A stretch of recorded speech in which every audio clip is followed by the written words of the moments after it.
Okay, let's finish this. Well, hello, best friends. Back again with another one. So, last Sunday, I finished the Margaritaville at Sea series. It was only a two video series. End of video 2, I said the end, period, because I was done with it. I wanted it to be over. It was a time. From the time on my ship to the time uploading the videos, a time. Well, it's not fair to end how we did. Y'all have had questions about what happened after I got home, and did I talk to Maria? Am I gonna go on the Islander after this experience? So I feel like I need to answer. I need some chapstick. Hold on. Where's my chapstick? I just want to start off by saying something that I think is important for everybody to understand. Some of you might understand this already. Others of you might not even thought about this. So I'm just going to put this out there. I am a content creator. Yes, it's true. Welcome to my creation. But not only am I a content creator, I am a consumer. And one of the goods that I like to consume is cruises. And it's important to talk about the difference between the two. As a content creator, I do have an interest in reviewing the ships that I go on. I have a talent for retelling the stories of my trips and showing you guys what's on them, and that has turned into me becoming a trusted source for reviewing reviews, my opinions, and things like that. So I do take that part of the job seriously when it comes to giving you the facts as I know it. I don't know everything, but what I do know, I share. With that being said, I only review cruises and trips that I personally want to go on. So yes, I was well aware of the reviews that came before mine on Margaritaville. I watched some of them. And yes, I was well aware of the experience I might have on board. Most of us know what to expect from Margaritaville with or without my review because of the ones that came before me. And things that I expected was a lack of cleanliness. I expected the food to be subpar. I expected the ship to be well overdue to be sent to the ship graveyard. I expected Freeport to be not one of the most glamorous ports. I expected all of that, right? And I knew I had to address those things in my review because of course I would have to. If I didn't, that might be weird, right? However, I didn't spend a whole lot of time on it because it's, again, stuff that we all know. What I chose to spend my time on were the issues I was not prepared for. And I felt like it was important to share those situations with you. Now, if you have not seen part 1 of the Margaritaville at Sea vlog series, I would encourage you to pause here and go back and give that a watch. Spend a little bit of time over there so you can understand the situation in totality, because if you ask questions that I've answered in that video, I'm not answering them here in the comments. I'm sorry. I spent hours upon hours laying out all those facts for you already, so please respect that, my time there. No disrespect to you here. I've just already answered those questions most likely. But I'm going to quickly highlight the 3 main issues that I had with this cruise that I hadn't seen before. The 3rd issue, I will say, I have seen a little bit before, but not quite like this. So first of all, the issue of my cruise cabin. I think that is a glaring issue, and it doesn't matter how much money you spend on any cruise line. If this happens to you, I feel like you deserve to raise a little cane. We booked a cabin that had a balcony purposefully because we wanted a balcony, and we spent extra money. We did not go with the super cheap option like everybody else who reviews this did. We actually spent a lot more than it was worth to try to get a balcony. Ended up being that the suite we had did not have a balcony, but that was not reflected in the information that was given online. It specifically said that this cruise cabin had a balcony. When I reached out to customer service, they gaslit me. They told me I was wrong. They refused to help me, and they sent me on a wild goose chase, which I will talk about next. 2, the lack of resources for power in our room. I have not seen anybody else review a junior suite on YouTube. It's not because they don't exist. I just haven't seen it, so I'm sure they exist out there. The information given to us in our room about where our plugs are located was inaccurate. Number 1. 2, there were no US plugs whatsoever in our room. There was nothing saying that we needed to bring a converter or anything. So that was an issue. That issue was resolved, kind of. And then they turned around and charged us for the issue unfairly. That was resolved because I did take the charge off. Spoiler alert for video number 2. The third issue that I thought was glaring was the mold in the shower.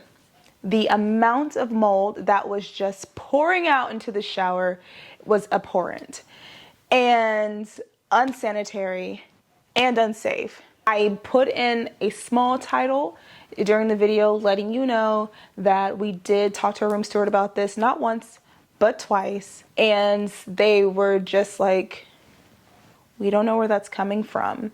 Our room steward came and cleaned it.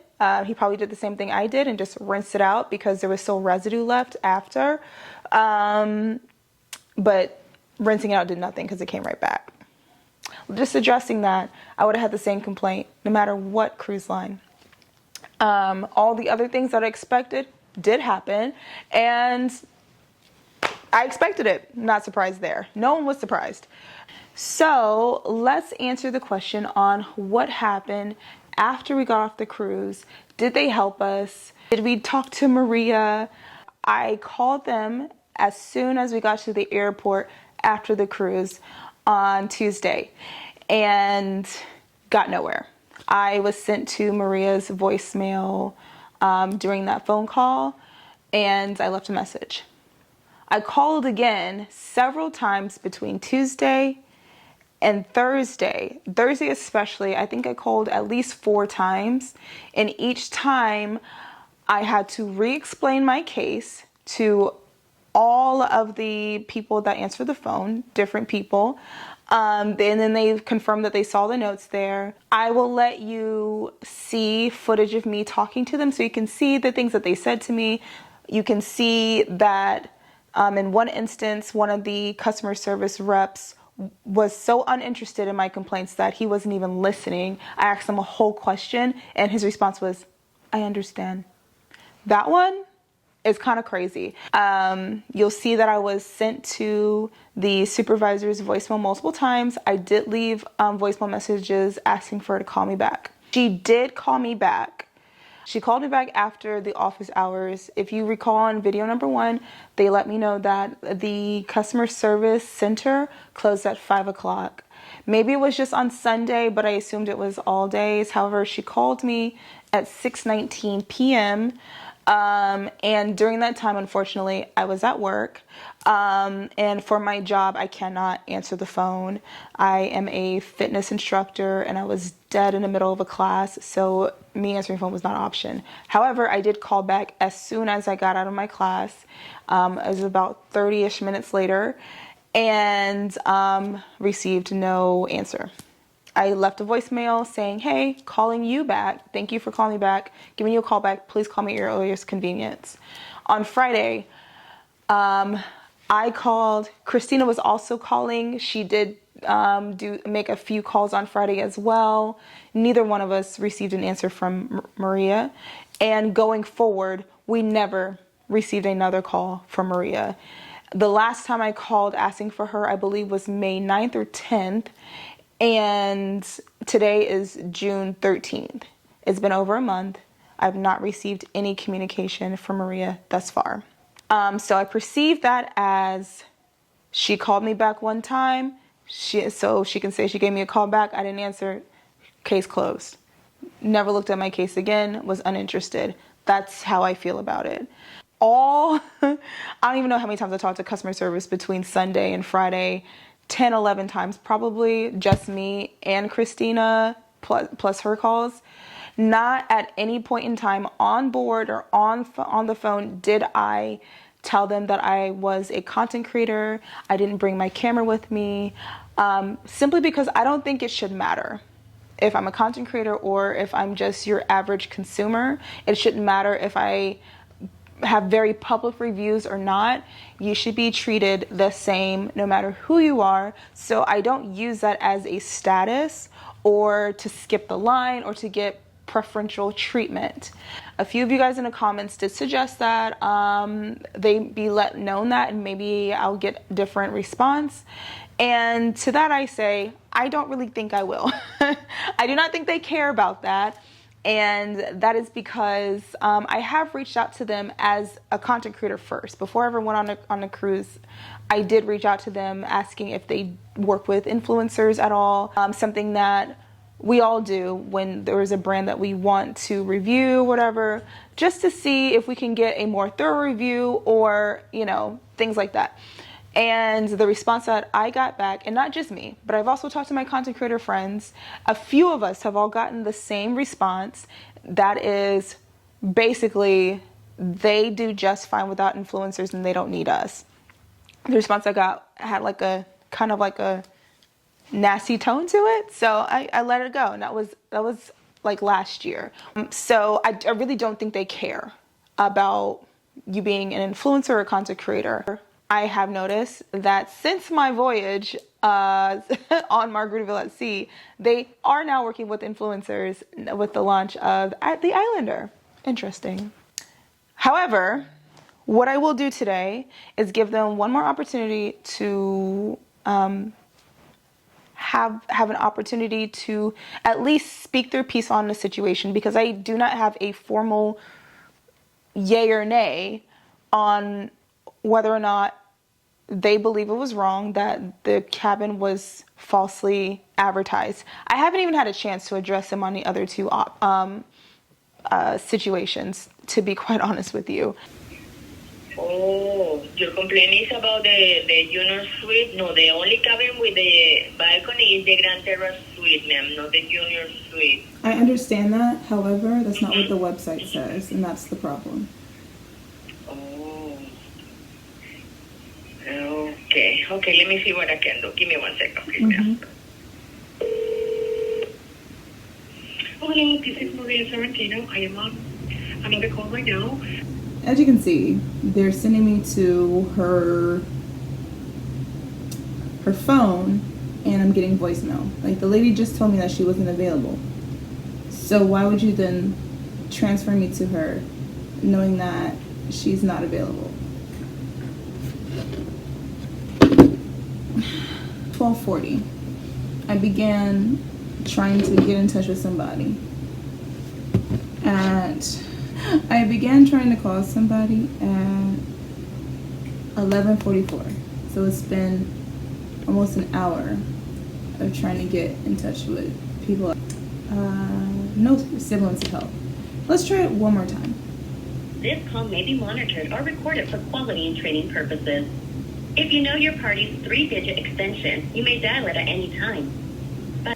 Hello, thank you for calling Margaritaville at Sea. My name is Willie, your travel specialist. Who do I have the pleasure of speaking with today? Hi, well, it's Vanessa. I've been trying to get in contact with Maria for the past hour or so, and I keep getting sent to her voicemail. Yeah, ma'am, I understand. But the reason why she's not taking them up, she's quite busy. Exactly a few seconds ago, I just had a guest as well, a customer, and she also needed to speak with Maria. So Maria is very, very busy right now. All we can do is just keep you on her line and wait for her to answer you, because she's even answering us. Okay. That's all I can do, ma'am. So, I've been trying to reach her since Tuesday, however. I've given a callback number and everything. Is there anyone else I can speak to or anything else I can do? It's very, very important that I get in touch with her as soon as possible. Bear with me one moment. Let me see if she can answer me. Okay. Okay, Mom, she's not answering right now either, so all I can do right now is just leave you and her line so that she can pick up if she is able to answer. If not, she will again send you directly to her voicemail, ma'am. That's all I can do on my end. I'm sorry. Is there an email I can write to or anything like that?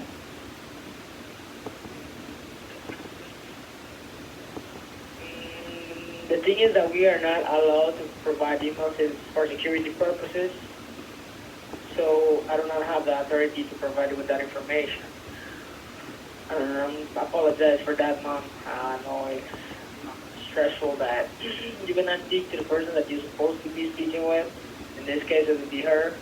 But I'm pretty sure that she will find a time and she will be available to take your call and to assist you in whatever you have already been speaking with her previously. Okay, just so there's more information, I called on Sunday when I got on the cruise, and of course she doesn't work on Sunday. There's no way for me to call her on Monday because I was on the cruise. So I called her when I got off the cruise. It's like I said, it's been 2 days. When can I expect anything from her? Like, will she call me back, or do I just have to keep calling her?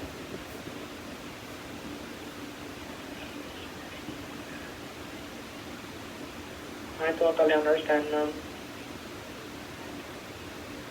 And do you have an answer for my question?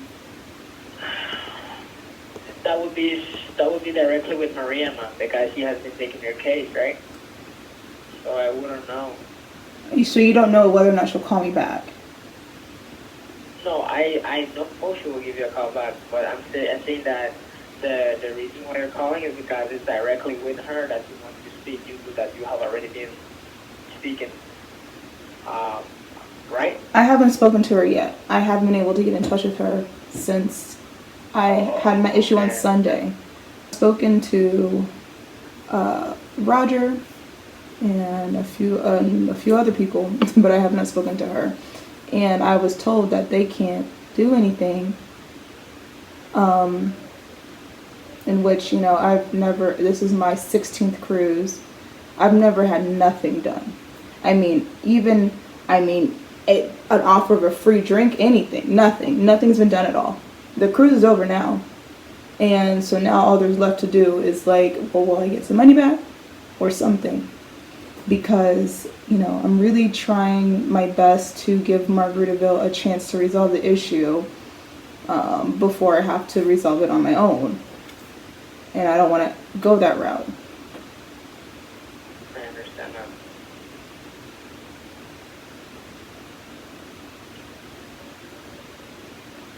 I spent, Okay, so over $1,000 on a 2-day cruise. And I would expect a little bit of urgency. I understand now. It looks like she already saw my message, okay, that I left that you want to speak with her, that you were supposed to speak with her. Let me connect you to her line, okay? Let me see if she can pick you right now that she saw my message. Okay. Okay, ma'am. Thank you for calling Margaritaville and see you. Have a great day. Thank you.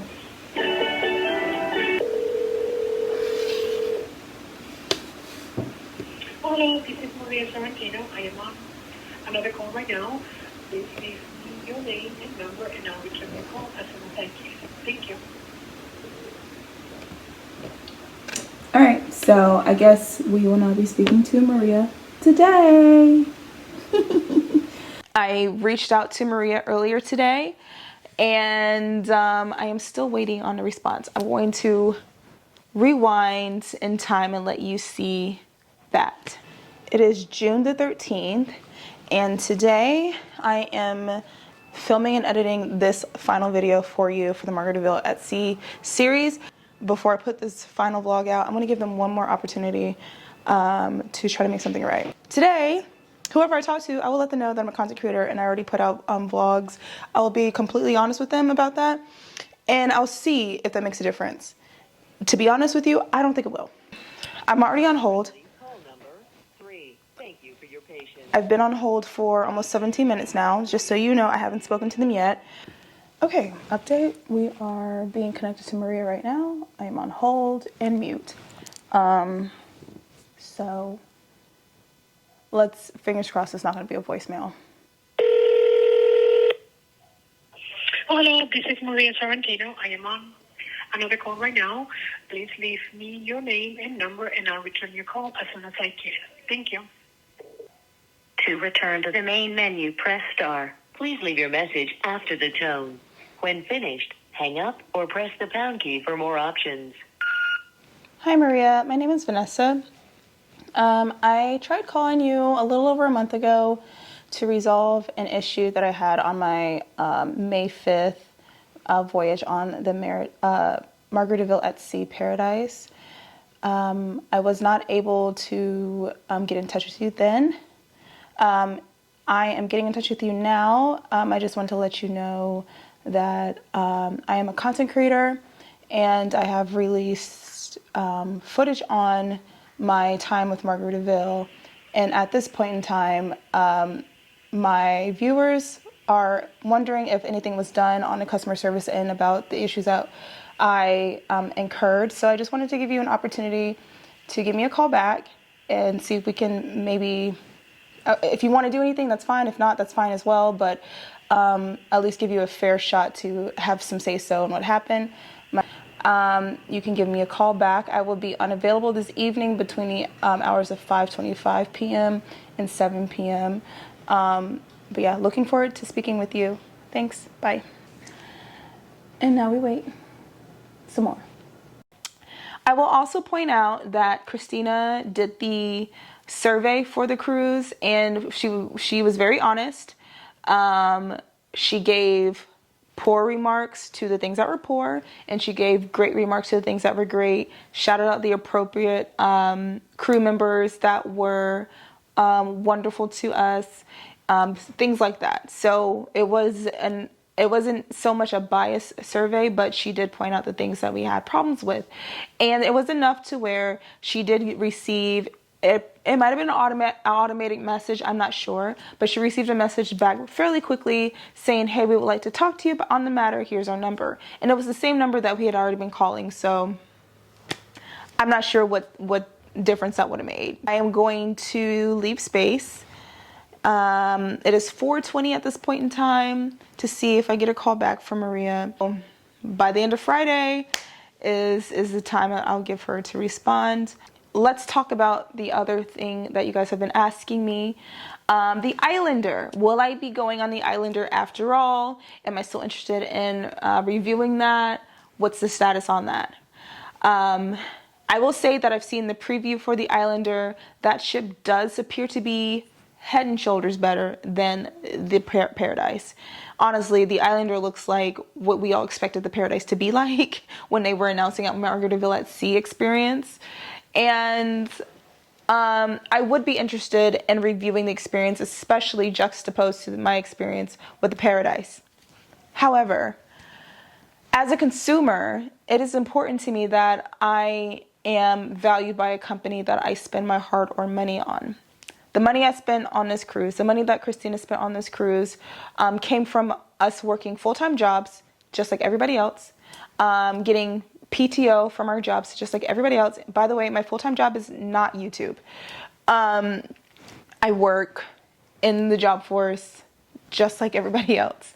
And for that time and that money to not be respected, when we had an actual problem that needs to be addressed by Margaritaville, makes me feel like it's an irresponsible thing to continue to spend money with a company that does not value me as a consumer.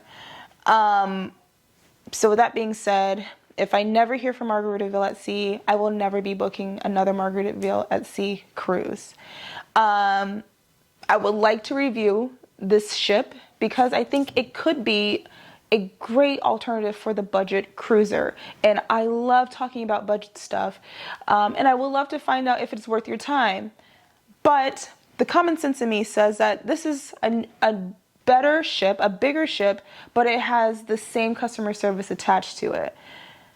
And that could be a major issue, especially with a larger vessel with more people on it, more issues that can arise. I don't see how that would be a better thing than just spending my same amount of money on a Carnival ship. So, unfortunately, at this point in time, I will not be sailing on the Islander. I will never say never. Maybe something will happen in the future that will change this particular circumstance, and I will provide you with a review on that ship one day. But as of right now, it doesn't make sense for me, as a person, not a brand, to sail with them again, unfortunately.